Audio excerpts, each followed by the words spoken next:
Hey, what's up, everybody? Welcome to my channel. My name is Paul, the Canadian Snowman, here with a brand new video. Obviously, we're doing Rome in 20 minutes. I actually done got a Caesar for you. For those of you who are, I guess, who are new here, welcome to the channel. And I just want to let you know I did a Caesar series. Well, actually, I'm still in the process of doing it. We're just waiting on new episodes to come out. So I know a whole lot about like that small period of Rome, uh, the Caesar period. Well, most of the Caesar period, because I'm not done that part yet, which makes me like, why am I doing this when I'm not finished that one yet? But I kind of already know, like, I guess the basics of history. I kind of know how he dies and everything. So I don't expect any spoilers really in this because I mean we spent hours on that series, and that's a small portion of you know, the life of Rome. You know what I'm saying? And so this is all of Rome, I'm guessing, anyway, in 20 minutes. So I'm expecting like information overload. So yeah, so I'm not really expected to get like spoiled on anything because they're kind of, I'm assuming they're just gonna zoom through everything. I don't know. I've never done a video on this channel. I don't believe so. I could be wrong. Or Zamaz, I don't know. I'm not sure how you pronounce that. That's the YouTube channel I'm watching this from. So definitely check out their channel. And yeah, this is definitely gonna be a very new experience because well, usually when I do videos, it's from the same channel, so I know what to expect. This is totally different. But anyways, enough stalling, explaining stuff. Well, in your mind, I guess I'm gonna explain a few more. If you guys want to request, a series or something, just go to community page and you can do it there. It's easier for me to find that stuff if it's all in the same area. So. Because I always see like a bunch of cool requests on videos, but then later on, I'm like, what was that request again? It's already buried down in the comments somewhere, in a video, and it's hard for me to find it. So there's that. But anyways, on with the video. Thank you guys. Welcome to the channel. Grab a drink, grab a seat, and hope you guys are having a great day. And yeah, Rome in 20 minutes, guys. This will be interesting. Da-da-da. Breathe, ready. Here comes the information. Watch it not even be that bad. But anyways, here, what am I doing? Oh yeah, I gotta get to the video. Help, help. And before you, please hit that like and subscribe, guys, please and thank you. And 3, 2, 1, bam. Here are the letters the Romans gave us. And here are the countries whose languages derive from Latin. Today they cover half the world.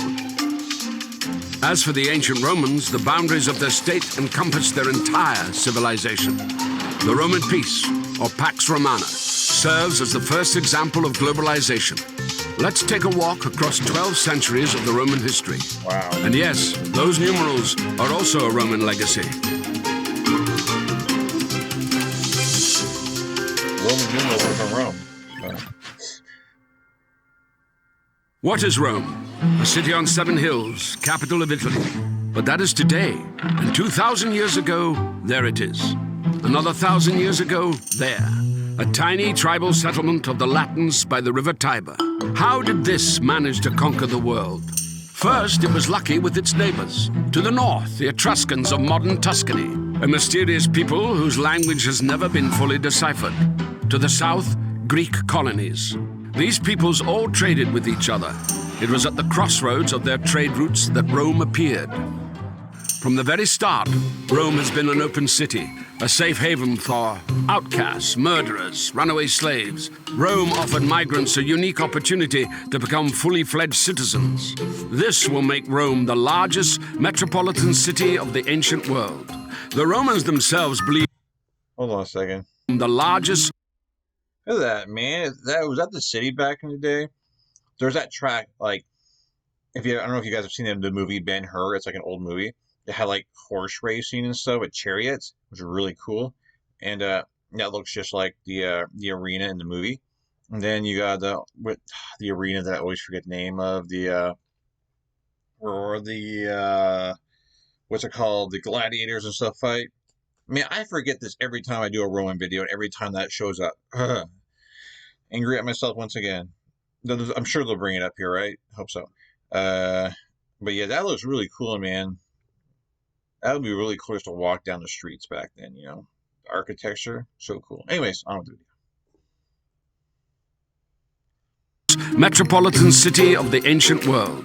The Romans themselves believed they were descendants of refugees from the Middle East who had survived the Trojan War. Romulus and Remus were the great-grandchildren of the Trojan hero Aeneas. Nursed by an Italian she-wolf, the brothers quarreled where to site the future world capital. Romulus killed Remus, gave his name to the city, and became its first ruler.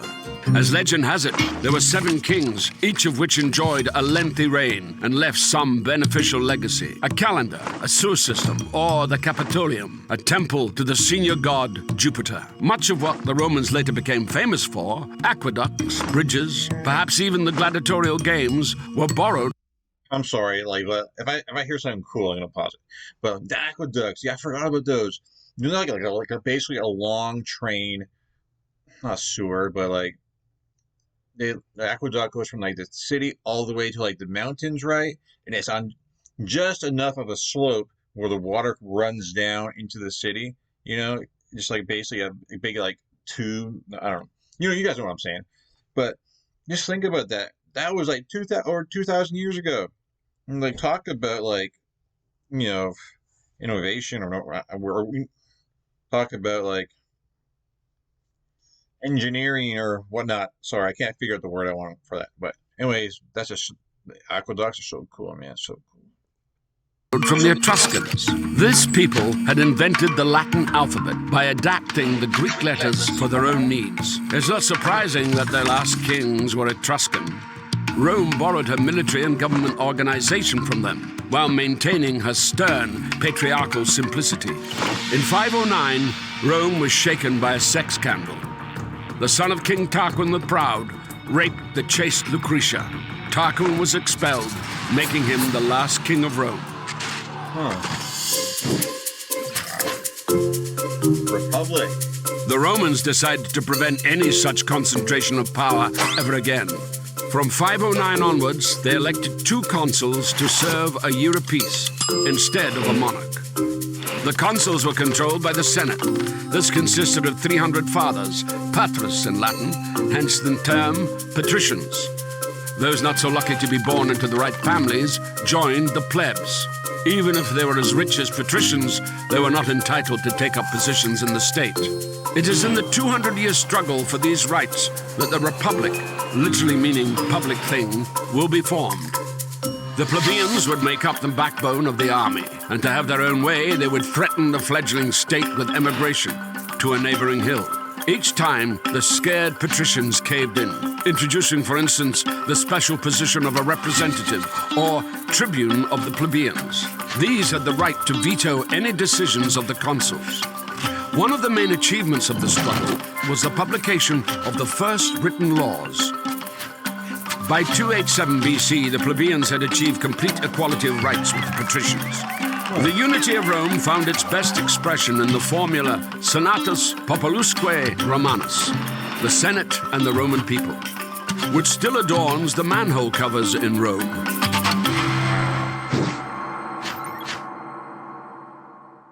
In 390 BC, the history of Rome could have come to an end. The city was unexpectedly taken by the Gauls. The guard dogs had sensed no danger, for which they would be crucified every year since. Geese awoke the last protectors of the Capitoline Hill fortress instead, saving Rome from complete destruction. The shaken Romans conducted a military reform. The Roman legion was divided into manipuli, making it more mobile in battle. The Roman army spent the next 100 years in constant wars. Instead of simply imposing a tribute on the conquered, the Romans would enter into a treaty of alliance with them, and the loyal allies supply Rome with a never-ending stream of recruits. Thanks to this, the Roman legions were able to stand their ground in battle with the most efficient fighting force of the time, the all-conquering Macedonian phalanx, led by Pyrrhus, a relative of Alexander the Great. The last stronghold of resistance in Italy, the Greek city of Tarentum, then hired the most costly and celebrated contemporary warlord of the time to defend against Roman expansion.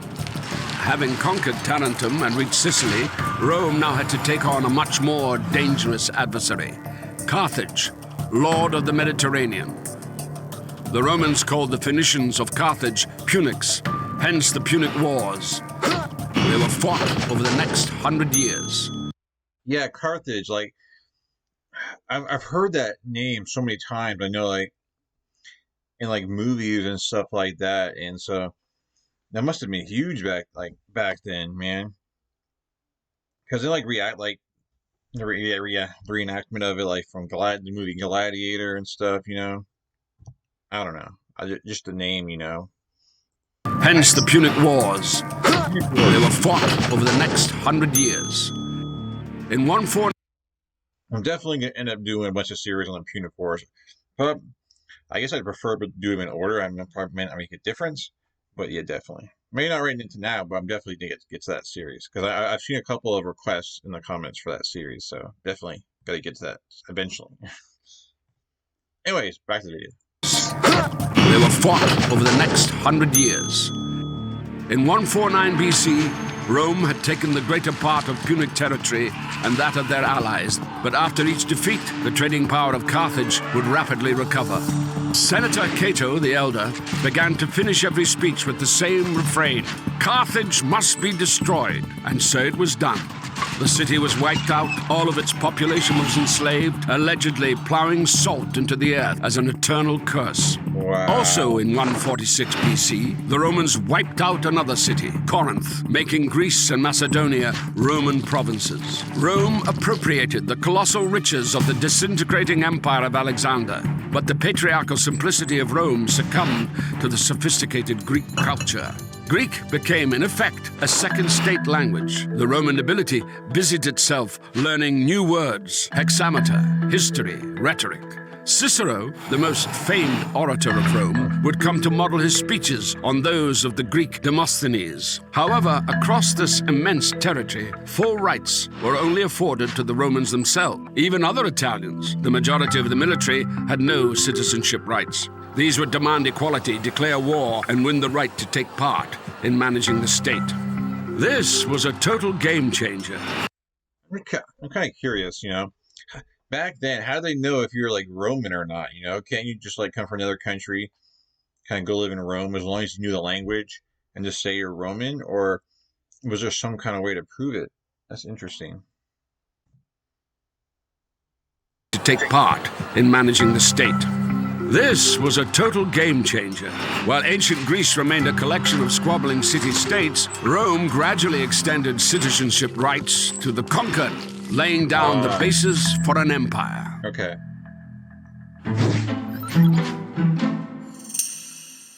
Having conquered half the world, Rome fell victim to globalization. Cheap grain and an inflow of unpaid slave labor bankrupted the small farmers. These rushed into the cities and joined the ranks of the proletariat, those who have nothing to lose except their own offspring. At the same time, the rich grew 100 times richer, having bought land from the ruined peasants for a song. Previously united, the Senate and the Roman people split into two hostile camps. The tribunes of the people, the Gracchi brothers, would try to reconcile them. They proposed granting excess public lands to the impoverished peasants and suggested free distributions of bread to the poor. The disgruntled senators decided to suppress the Gracchi movement by force, killing the brothers and several thousand of their allies. Wow. Rome was gripped by civil wars. Social mobility for the proletariat was offered by Gaius Marius, a popular general. He began enrolling the proletariat into the army with a promise of a grant of land at the end of service. This would make the legions personally devoted to their generals. In 49 BC, two outstanding generals fought over Rome. Gnaeus Pompeius had won the eastern province. Nice. I guess I get to learn maybe a little bit about Pompey, but this is basically where my Caesar video starts off. So this is kind of cool. I love how when videos kind of obviously it had to coincide with the Caesar series because that was a big time in Rome. But anyways, generals fought over Rome. Gnaeus Pompeius had won the eastern provinces for Rome, including restless Judea. Nice. Cleared the Mediterranean of piracy, defeated Spartacus' slave revolt, and justifiably added the title Great to his name. Wow. Gaius Okay. Julius Caesar had conquered Gaul. Nowadays, they would call it genocide. He butchered 1 million Gauls and enslaved as many more. He went on to defeat the Germans and then invaded Britain. According to the law, a general had to dismiss his legions before returning to Rome, and in return have his moment of glory, a triumphal entry into the capital to the applause of the citizens. Caesar performed a hitherto unseen maneuver. He refused to submit to the Senate, and having crossed the Italian border, the river Rubicon, marched his legions to Rome. It would take him several years to defeat Pompey the Great and his other rivals, pitting Roman legions against each other. In the process, Caesar annexed new territories and gave Cleopatra the Egyptian throne. After a romantic cruise along the Nile, she would give birth to Caesarion, or Little Caesar. On his return, Caesar would add Imperator, or Emperor, to his name, title originally meaning victorious commander, and gain control of all political positions: consul, tribune of the people, and dictator. Rumor spread that Caesar wanted to declare himself king. Conspiracy was brewing in the Senate, and Caesar was assassinated. Caesar left his wealth, quite unexpectedly for all concerned, to his grandnephew, 19-year-old Gaius Octavius. Yeah, Caesar pretty much got greedy, right, and got killed. This doesn't ruin, like, from a Caesar series, how we haven't got to this yet. I already knew he was assassinated. I obviously don't know how or why. I mean, well, obviously know why. I mean, he wanted to be king, apparently. So, anyways, on with this. Now, Octavius. For all concerned, to his grandnephew, 19-year-old Gaius Octavius. This Octavian immediately joined in the power struggle. In 31 BC, he defeated his last rival, the warlord Mark Antony, who likewise had an affair with Cleopatra. The lovers would take their own lives. Octavian was left sole ruler of a vast territory. Julius Caesar ruled for 4 years. Octavian, assuming the title Augustus, meaning the Venerable or the Great, ruled for an endless 43 years. Wow. He didn't formally abolish the Republic. He simply took control of all possible positions, making his power almost absolute. But he modestly called himself Princeps, the first senator. And even though skirmishes with barbarians continued along the borders, inside them the period of Pax Romana set in, a period of peace and stability that was to last 200 years. The empire experienced an economic upswing. Bread was distributed for free to 200,000 people. On Augustus' orders, a 500-meter basin was dug at the very center of the capital, where 3,000 gladiators mimicked sea battles on real seagoing vessels. In Rome, Hold on a second. So that was a real thing. Like, I've heard about that before. I kind of thought it was like, bull. But so they actually flooded the arena and put ships in there. That's insane. Like that's like almost like basically unbelievable, because in today, like, does any stadium do that today? Can't think of one, but dang. I mean, I guess you have like Olympic swimming pools, which, but yeah, that's impressive. Man, I would love to see something like that, dudes. That'd be awesome. That looks awesome. Wow, man. This technology and engineering of the Romans, man, is just, and just think about if like Rome didn't fall, and we didn't have like, I don't know, like the Dark Ages, how fast I guess technology would have came. I don't know. Mimicked sea battles on real seagoing vessels. In Rome, construction was booming. Concrete and multi-story districts were growing. Augustus had to introduce height regulations, limiting skyscrapers to 6 floors. And still the citizens were unhappy. They complained about traffic jams, pollution of the waters of the Tiber, and high rents. The golden century of poetry dawned. Maecenas, a quasi-minister of culture, allocated special grants to praise the value of the state. Temples would be built in the honor of Augustus, and even a month was named after him. Thus, the cult of the Roman emperors was emerging. They would come to be venerated alongside Mars and Jupiter. After Augustus' power became hereditary, the senatorial opposition has left us vivid portraits of the first emperors.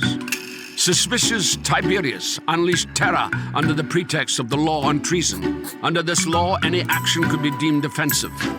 It was enough not to sufficiently praise the emperor or pay at a brothel with coins bearing his portrait. Wow. In distant Judea, a preacher refusing to worship the emperor as God was crucified. Caligula wanted to make his horse a consul. A scholar and gourmet, Claudius, was too occupied with feasting and the reforming of the alphabet to keep an eye on court intrigue. One of his wives, Messalina, was giving women of easy virtue a run for their money in the brothels, and the other, Agrippina, poisoned Claudius with mushrooms to enthrone her son from another marriage, Nero.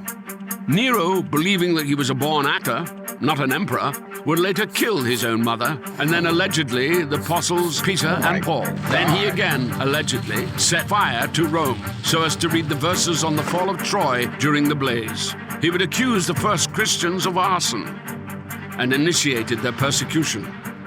And finally, he took his own life.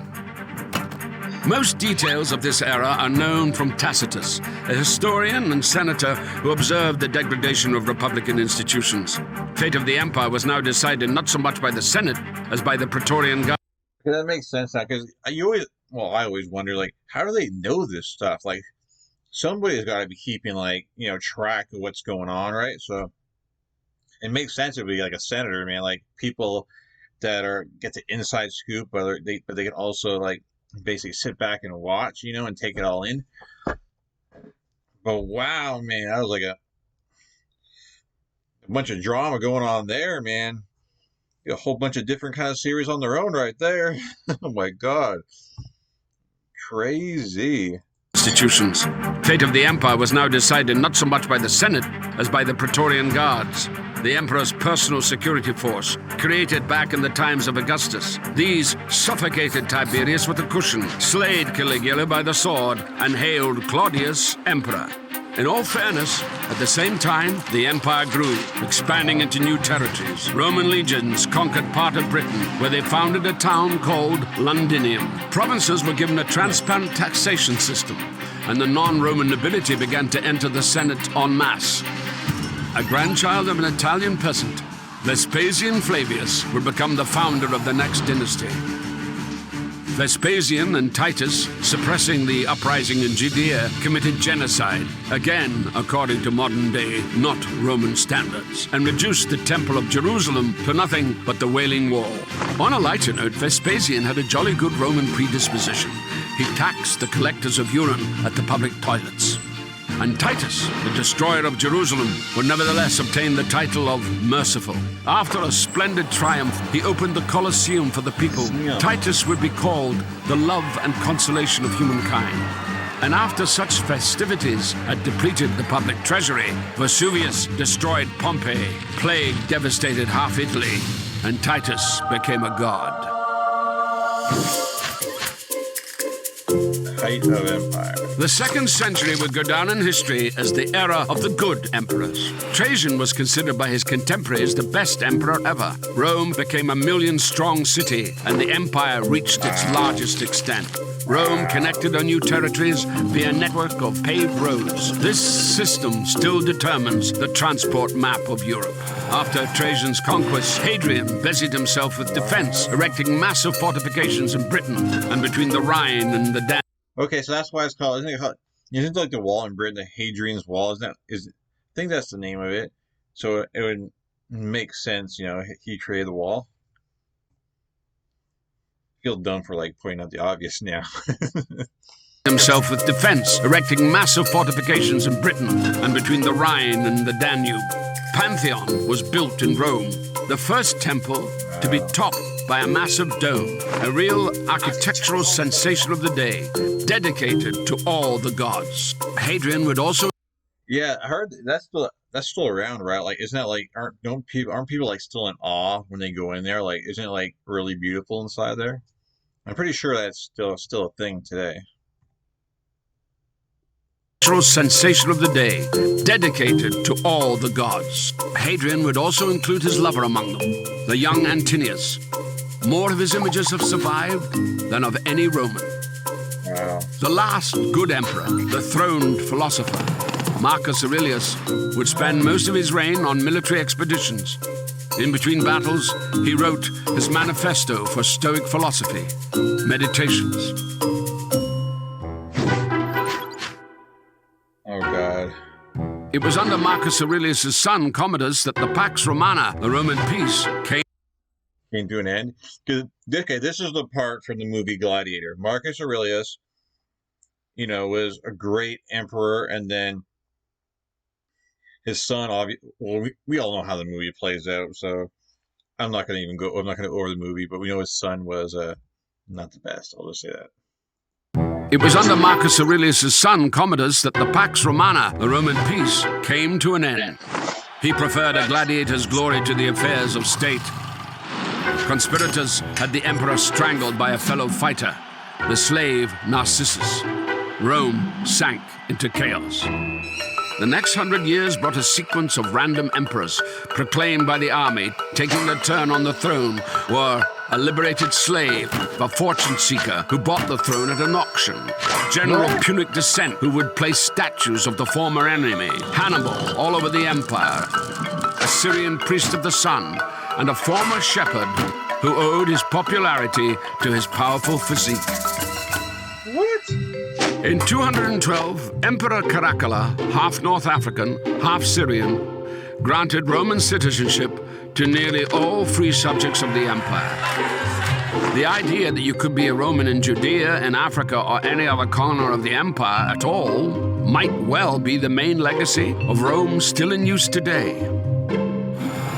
By mid-century, Rome was already in the midst of such a crisis that the whole provinces were starting to split off. The Gauls, for instance, proclaimed an empire of their own. Order would be restored by the son of a liberated slave, Diocletian. Having started his career as a soldier, he would end up an absolute monarch, an astonishing example of social mobility. Diocletian split the empire into four, with 4 co-rulers at 4 capitals, situated closer to the frontier. Rome lost its significance. The Senate became a town council. The country was now ruled by an army of officials personally reporting to the emperor. Thus, the ancient world, centered around the concept of a free community and free citizens, came to an end. From the princeps, the first senator, the emperor. So pretty much, this is kind of where, they already said it, like the great days of Rome are over, and this is like Rome's pretty much falling apart here, and it's not the Rome that people kind of remember and think about, right? Free citizens came to an end.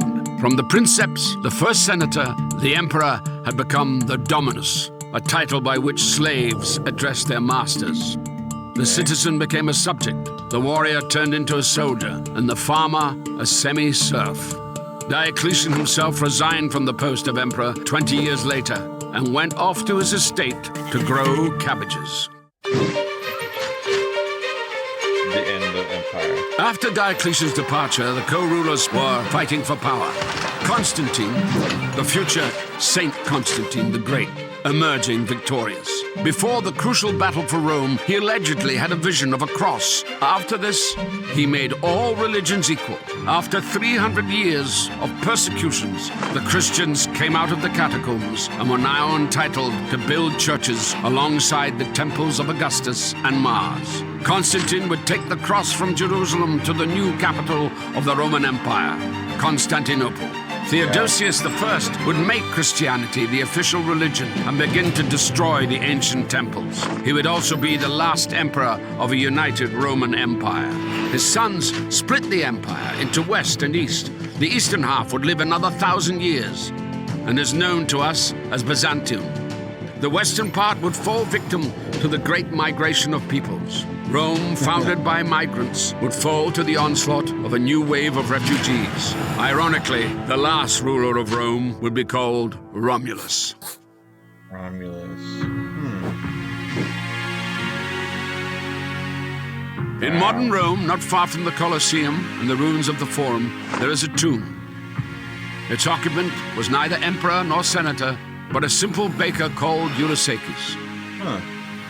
Likely born a slave into a family of Greek migrants, he later entered into a bread supply contract with the capital and became so rich that he could build such a monument for himself and his wife. Wow. Before Rome, in ancient Egypt and elsewhere, or after Rome during the Middle Ages, a man would die in the same station in life as he had been born in. The life and career of Julius is an answer to the question of how Rome was able to create a global state that lasted over 1,000 years. Okay. Do you like our video? We have another one. This time about ancient Greece. Ancient Greece. I'll definitely have to end up watching that sometime. Great music there at the end, making you like feel uplifted. But wow, and then then they created the Holy Roman Empire, right? It continued on as one big empire. I'm just kidding. I know that's two different things. 30 Years War. Not 30 Years War. Yeah, 30 Years War. But wow, I mean, they was through that. They was through that pretty good. And like the guy commentating, he was really good. And the visuals, it all went really well together. Pleasantly surprised how cool that was. They didn't really throw a whole lot of information. I expected like my mind to be like, okay, like then constantly be throwing like facts at you, like this. But no, they kind of it was pretty smooth. Like I don't know. It was a great job done. Great job. I actually really enjoyed that video. Hope you guys did. Definitely learned a lot. Whether it sticks up here is a different story. But yeah, great video. Hope you guys enjoyed it. Let me know in the comments. Like and subscribe if you haven't yet, please. And yes, awesome video. Roman 20 minutes. It ain't really no spoilers really at all for I guess the future Caesar playlist. The future videos for my Caesar playlist. I don't think so anyway. So anyways, guys, I'll be out of here. Hope you guys have a good night, good day, and I'll definitely catch you guys in future videos. Keep the comments and suggestions coming, so you never know. You never know, especially solo videos, because I like to do those from time to time. Between the series I do. But anyways, guys, thank you for watching. I am out of here. You guys have a good day.